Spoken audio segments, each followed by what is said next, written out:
Please listen carefully. Well, hello, universe. Welcome to the Optimist Daily Update. I'm Summers McKay. And I'm Kristy Jansen, and we are part of the team behind the Optimist Daily, making solutions the news. We bring you reader-funded solutions news every day in order to change the tenor of news media, social media, and the direction of your day to one focused on solutions. 7 days a week, we publish positive news stories written by award-winning journalists and delivered online to your inbox and through our social channels. And also, we are sharing these solutions in a commute-worthy, walk-worthy, home office-worthy, your family doesn't want to see you worthy podcast. Today is Thursday, the 5th of August, 2021. Hello, Kristy. Hi, Summers. Yes, here we are. Here we are. It's still my birthday week. That's true. It's still your birthday week, so we're gonna stay positive.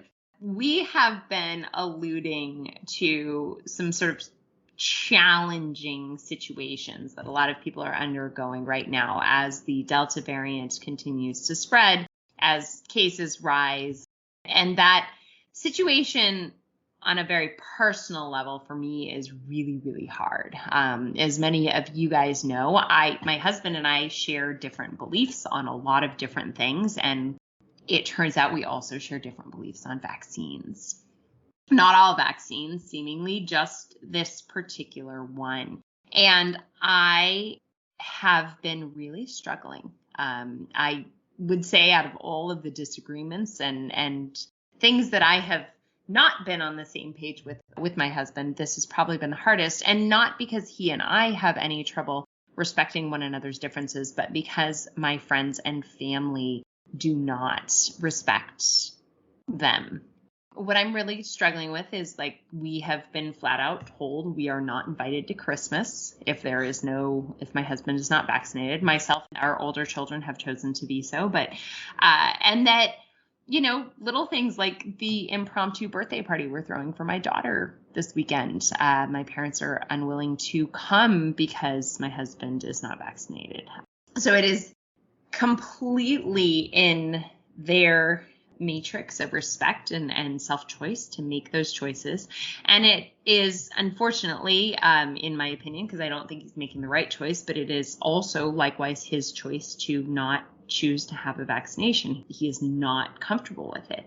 So I find myself sitting in a very deeply painful situation of an us or him, a lot of stress. And I actually think it might be harder for me than either the people on either side, because they just are fixed in their positions and super committed and super angry. Well, also your freedom is being impacted, and you can't force them to change their minds. Exactly. So you can't go where you want to go. There's no one's mind I can change.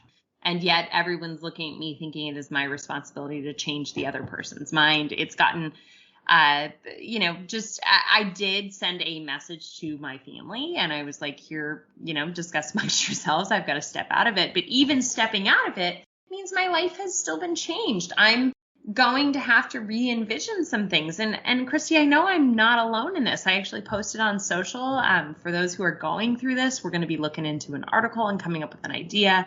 You've had your life impacted a little bit by this too, right? Oh yeah. I mean, I have friends who've got kids under the age of 12, so they can't be vaccinated yet. And they're still very concerned, even though by some measures, it's more dangerous to go on a car ride than it is to be worried about this for a young kid. But on the other hand, I don't blame them for being worried. Right. And I mean, I'm avoiding getting COVID-19 partly because I don't really know what it's going to do to us. Right. And on the other hand, I have other friends who are suspicious of the vaccination because it's relatively new and new technology. And what does it actually mean? And so I can't blame them. But on the other hand, I'm so glad that I got the vaccination.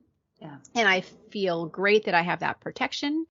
The thing that I feel bad about now that we have the various breakthrough virus infections and the new variants, and I just feel depressed about the fact that we're going back to a place. I thought we were about to get out where we could actually really enjoy being with our friends and families. Yeah.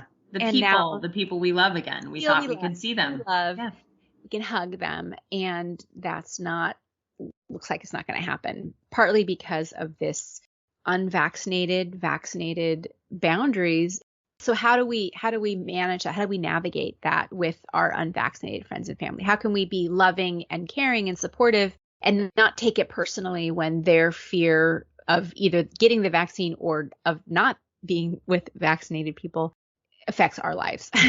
Yeah. Well, and so we, as an editorial team, we kind of struggled with this a little bit because we wanted to address the experience, but we also wanted to ensure that we are recommending vaccination. We know science and data show that that is the path to ending this pandemic, although, we're in it. And unfortunately, a lot of people are not vaccinated. So this headline from the Optimist Daily, which I guess we'll jump to, and thank you for letting me share my personal real challenge this week. For those of you who didn't want to know, I'm sorry. But this headline reads, Tips for Navigating Boundaries with Unvaccinated Friends and Family. Believe it or not, depending on where you sit in the world, only 50% of the US population is actually fully vaccinated against COVID-19. So the chances are someone in your family or social circle has chosen not to take the shot, whether you know it or not. This is their personal choice, but it can make navigating gatherings more intense, stressful, especially with the Delta variant. So here's what we recommend. 1, determine your boundaries and anticipate responses.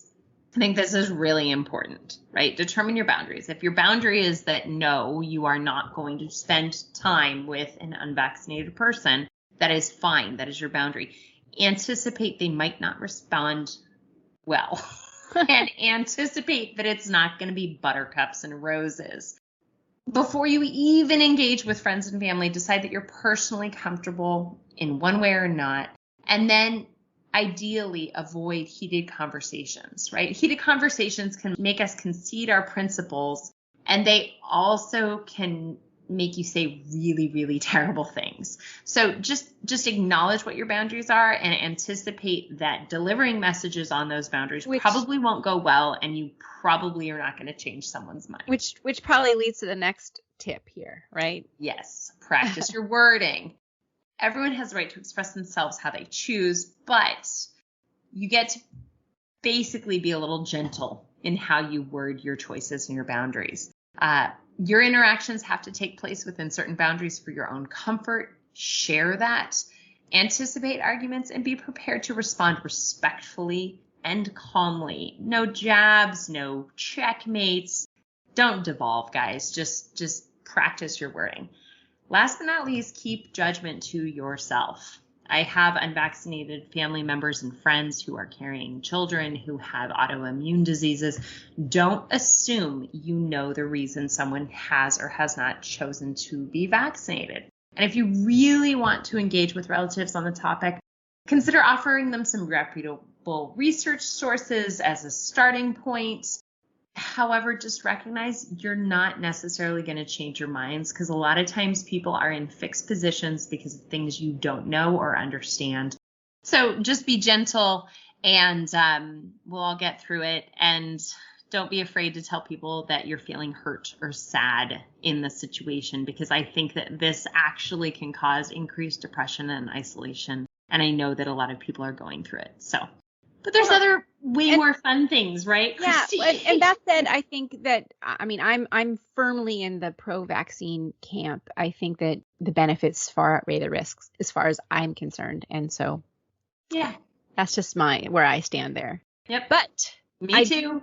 But I feel like, treating people with respect and gentleness, everyone's got fear in them, and it expresses itself in different ways.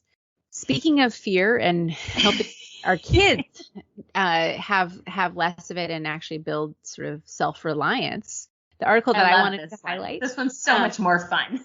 The headline reads, Raise your kids to be spatially aware by letting them roam far and free. And this is something that we don't really think about with our kids, and how different their lives are from when we were growing up. And even, my parents and grandparents had even more freedom than I did, because the world felt different. 50 years ago, kids had tons of freedom to roam and play unsupervised. I think our understanding of what it meant to be a good parent was very different 50 years ago. And if you think about it, like in the 70s, we had latchkey kids. Our parents were off doing whatever they were doing, and kids were sort of left to sort of fend for themselves a lot more. That meant that they could get lost in the world, or they could find themselves. They could find themselves. Yeah. Exactly. Yeah. Lately with the COVID-19, we're locking them down even more. I mean, if I think about my friends who've got kids under the age of 12, their freedoms have been even more restricted. They're not allowed to play with other kids who they would otherwise be allowed to play with. They're not allowed to just visit with certain family members. And that's kind of sad. And it's a challenge. And what happens is, I think as this generation, and this is even before COVID-19, I mean, I think there was like helicopter parenting, and we've kind of become we want to take really good care of our kids, partly because we were kind of neglected when we were kids, And so there's that bounce back and like, Right. I'm making sure that I can do everything. And then they get overly involved. And by the time they go to college, they don't know how to do anything for themselves. A lot of kids. Yeah. And so there's a new study that has come out. Apparently, this has led to a generation of people who are prone to getting lost and they don't know how to navigate the world. Then you think about things like our navigation apps or our Waze, and we sort of outsource our own inner navigator, frankly, or spatial awareness. Awareness. We put it into our phones, and then we don't even have an idea of the towns that we live in. So there's a new study that suggests that allowing your kids to roam by themselves farther away from home when they're little, I mean, not super little, but it can help them grow into more confident navigators as adults. And what this points out is that people navigate using spatial navigation, which is also called wayfinding. And so when we decide to take a shortcut or visualize our neighborhood, we can explore new locations. And part of that is it's a skill set that has to be encouraged and developed. And if you don't play around with that, then you really don't know how to orient yourself in the world. And so that's one of the reasons that it's kind of cool to just allow yourself to get lost and then find your way home. And when you're young and do that, then that can build confidence. And my elders are terrified of messing up on the computer because they don't have any confidence. They don't know how to navigate that environment. Whereas my 15-year-old son is like, oh, just do this. And, it's something he doesn't even think about. Similarly, and he actually has had a bit more freedom than some other kids that I know. But when you're little and young and you've never been allowed to get lost, you don't know how to find your way home, right? And so that's one of those reasons to let your kids explore. There was a study from March 2020 that gave 159 undergraduate students at a university in Miami a series of questionnaires to see how they were raised and how kind of wayfinding experience that they had. And the participants were asked about the frequency they were permitted to go out on errands, how far they were allowed to go travel alone or with other age mates when they were between the ages of 6 and 15. And it turns out that the distance of unsupervised travel that was in their childhood had more impact on their preferred method of navigation now than how often they went out. So if they were anxious as adults, it was linked to having less experiences of just being allowed to roam farther out alone.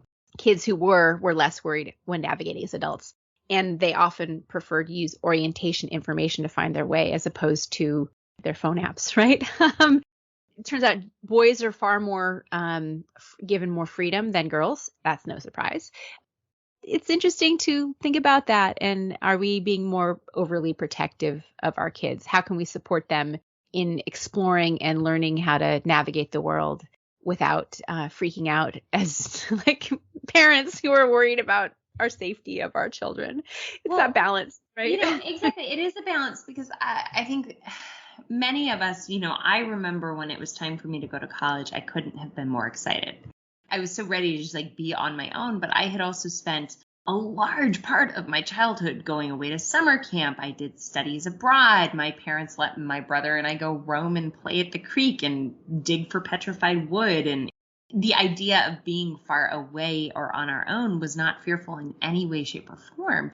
And then I think about a lot of the kids who are now going to their first year of college after having spent a gap year stuck at home during COVID, or those other children who are in transition years onto the more expansive things. And just like in our previous conversation, not putting our perspective of like, well, why aren't you excited to go to college?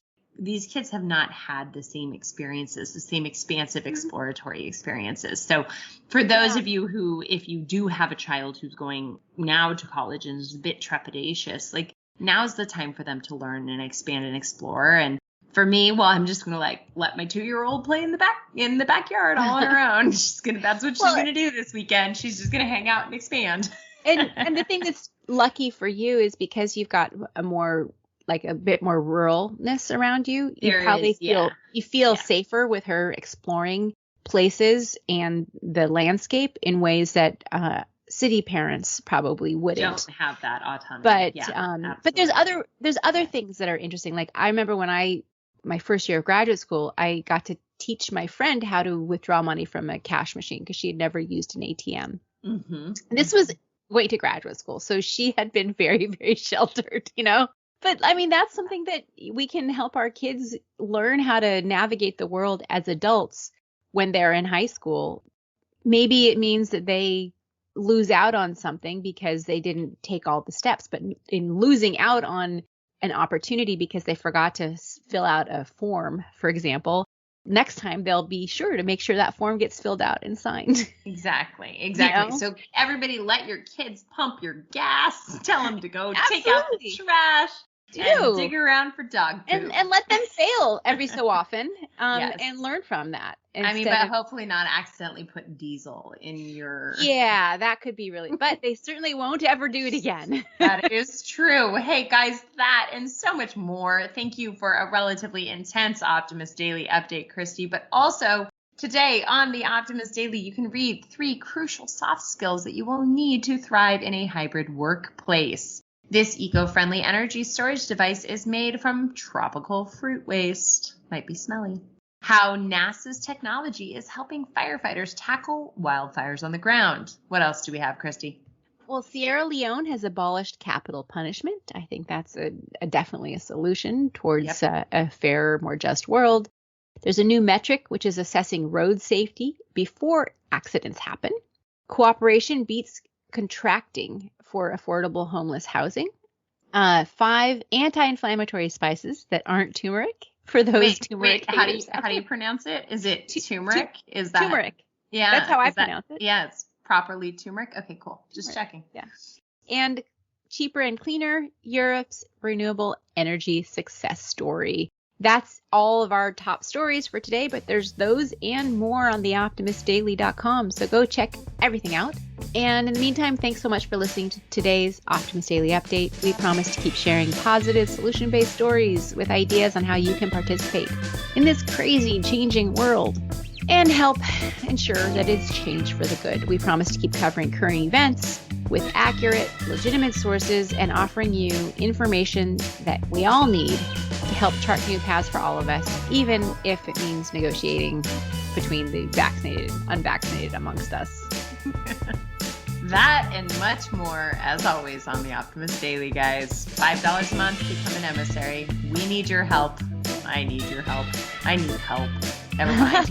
All right. Let's keep the Optimist Daily free for everybody who needs it, supported by those of us who can. Thanks, everybody. Be back tomorrow with more solutions. Bye, guys.